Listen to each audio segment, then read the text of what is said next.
The super hot is all around us. Where we work, in our homes, beneath our feet. I'm shielding my face just because the radiant heat is intense. It's electrifying. It builds our civilization and may someday power it as well.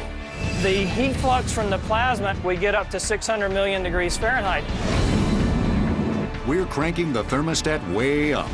Now, it's the untold story of the super hot on Modern Marvels.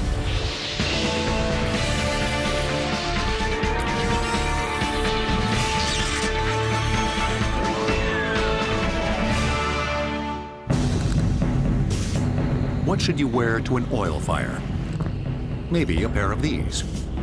They're fire-retardant coveralls for oil refinery workers, and they're about to be tested by Pyroman. Residing at North Carolina State's Textile Protection and Comfort Center, 6-foot-tall Pyroman must endure repeated exposures to fiery temperatures in excess of 3,000 degrees Fahrenheit to help in the research and improvement of thermal protection.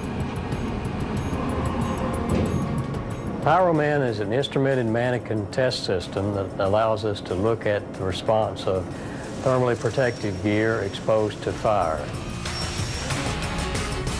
What we measure then is the amount of heat that transfers through the garment to 122 thermal sensors that are distributed over the torso and on the head. Researchers carefully dress Pyroman for today's thermal assault. 8 industrial-sized gas burners produce a column of flames, engulfing Pyroman and his test garment.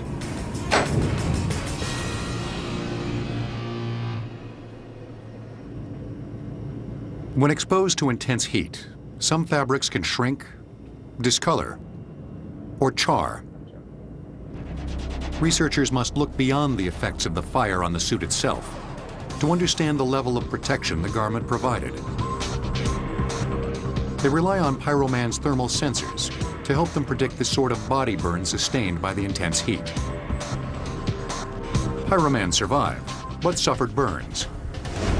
However, without the protective coveralls, someone in Pyroman's shoes would likely have been fatally burned in a fraction of a second. Severe burns can come from many sources, including scalding hot water. On a human, bare skin exposed to 140-degree water for 3 seconds can receive a first-degree burn.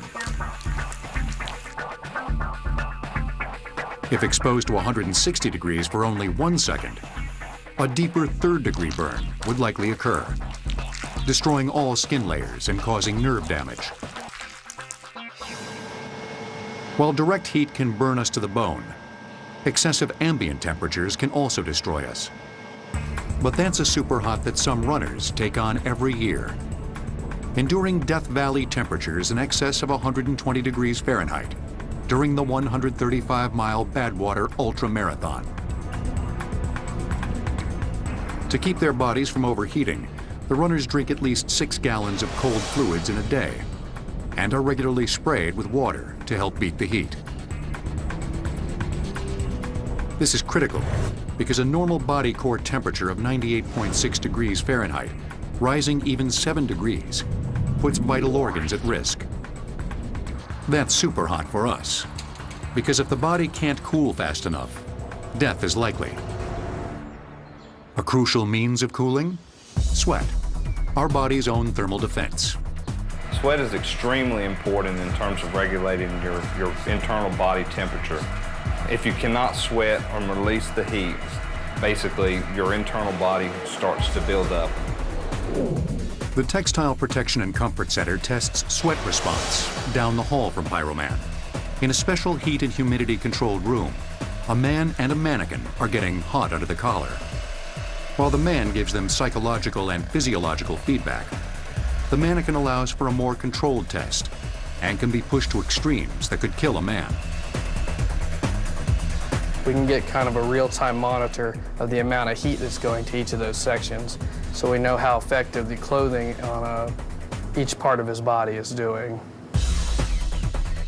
The areas in red indicate where less heat can be released. A concern if these were real firefighters. We have to make sure that they don't have an overdue risk of heat stress because they're already so overexerted being in the hot environment and just doing the work that they're doing.